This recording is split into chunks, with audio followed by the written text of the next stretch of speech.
a buddy of mine, he helps run a little ministry over on the west side of Jacksonville, and they do they help the unhoused population. There was a guy who recently moved in the area who has a home, has a job, but he saw the sign out in front of their building that said, daily Bible study or whatever it said. So he walked over there one afternoon and wanted to hear the word. Kind of new to the area, doesn't really know that many people, so he came to hear the word. And so my buddy invited him to come to the discipleship group that we run. And guy shows up. I'm getting started. We talk afterwards. And as I walk up to this man that I never met, my buddy, he's like, so is that the guy? And the new guy says, yeah, that's the guy. And he's like, so that's the guy, for real? He's like, yeah. I'm like, okay, so I'm the guy. What are we talking about here? You know? And I'm right here. Yeah. And he says, he's been following you on Instagram, and he loves your daily devotion. I was like, really? That's cool, man. You know? And so we sit down. He's like, yeah. So then he opens up his phone and he shows me, and I'm right there in the top of his feed. And he's like, yeah, man. He's like, I stumbled across, your stuff. And he's like, I was just getting the word, and it's been an encouragement. It's been this, that, and the other. And it's like, so my point to all of that is, one, you never know what the impact you'll make by doing the right thing that you really, truly feel that God has called you to do. Yep. But he will bless you on occasion with the little bit of fruit that he'll let you see sometimes. But it's why are you doing what you're doing? Yeah. Right? That is exactly why. Yeah. Right? This guy was in California 3 months ago, moves here, doesn't know anybody, but he's just seeking, and he's seeking after something, and that's how God moves things around, to put the right people in the right place, to make the introductions. And it's just amazing, to see God work when you can just surrender it, and, in the recovery world, to give you a surrender chip and a 30-day chip and a 60-day chip and all of those things. And then for every year thereafter, we recently redid the coins that we give out. And when we get to the year or multiple years, I go back to the day one chip. There you go. But John 3:16, that's what the verse says. And then at the top of it, it says surrender all. Because what got you to 1 year, what got you to 5 years, what got you to 20 years? It's the same thing. It's a daily surrender. Yeah. Don't ever forget that. Yeah. Yeah. Yeah. And I think that's especially when you start talking about men is, right, it's like the 5-year plan, the 10-year plan. Like, I have to do this because I got kids to feed, I got the business to run, I got payroll to make, I got all of these things. So they get caught up in the idolatry of the function of the work that they need to perform for the things that they have to do, and they completely forget to surrender.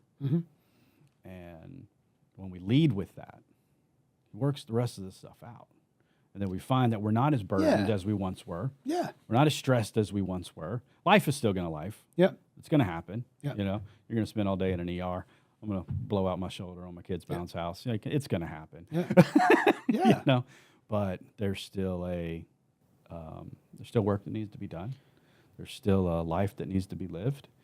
And there's just such an opportunity to have a huge impact. And for those guys that go down the journey to then replicate the journey, that's discipleship. For sure.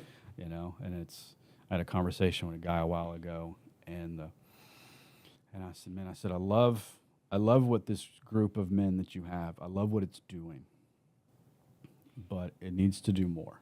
And of course, he immediately took a little bit of offense. And I said, no. I was like, eventually somebody here needs to be sent out. Ephesians 4:12, right? And he's like, so you want us to break what's working and what's doing good? I'm like, no.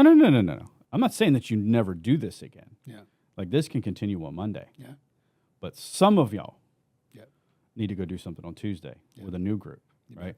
That's how the kingdom advances. When men advance, when men start to walk in, I take the knowledge, I take the experiences that I've had, and I start to apply them in practical application into and investing into the lives of other human beings. Yep.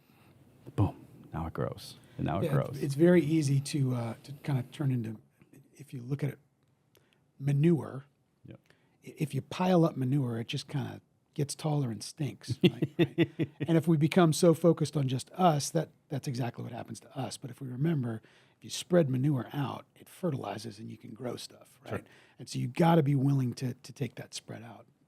You also reminded me of the fact that there's a tension. I think this is universal, but I know for guys in particular, it's very easy to fall into the tension of so focused on what's next that we miss what's now. Or we're so focused on what's now that we miss what's eternal. Sure. Right. And so when you're not surrendered, when you only focus on, again, work-life balance rather than intentionality, that's a surefire way to get wrapped around the axle of so focused on what's now, and we missed what's eternal, or so focused on what's next, we missed what's now. We're not present. Yeah. We're thinking about what's the next thing. So having a group of men around us, for me, Iron Forums is just that way of, these guys meet once a month for half a day. And for entrepreneurs, that's a hefty commitment. Taking a half day out of work, taking a half day out of running your team to make sure that you're running yourself and running your life, that's a commitment, man. Mm-hmm. There's a financial commitment to it, but for most of these guys, they can write a check. Right. For most guys that are running a business, that's not a big deal. I've got some personal development funds in my budget. But to have some personal development time in my calendar, that's you can have my wallet, but not my calendar, man. Don't mess with that, right? Now you're meddling. Yeah. I'll make a donation, but I can't give you my time. For sure. And so having a regular rhythm of guys that they know that they're going to meet with on a regular basis, that they know that they're going to be accountable to. My favorite part of we meet from 7:30 in the morning till about 11:30, maybe just about lunchtime. And the bulk of that time from 9:30 to about 11:30, these guys are gathered in tables of 4 where they've taken 10 minutes the night before to fill out a simple document, self-assessment we call a snapshot. And they've kind of graded themselves and made a few comments in several key performance indicators, key performance areas of their life. Time in the Word, marriage, parenting, staff, sales, marketing, operations, all of the things. And each one of them has rated themselves in that area, and they know that they're going to get those questions every single month. Right. So it's not like we can just kind of hide, right? There's some intentionality. You know that you're living your life over the next 30 days accountable to another group of guys. Yep. It's just a model for heaven.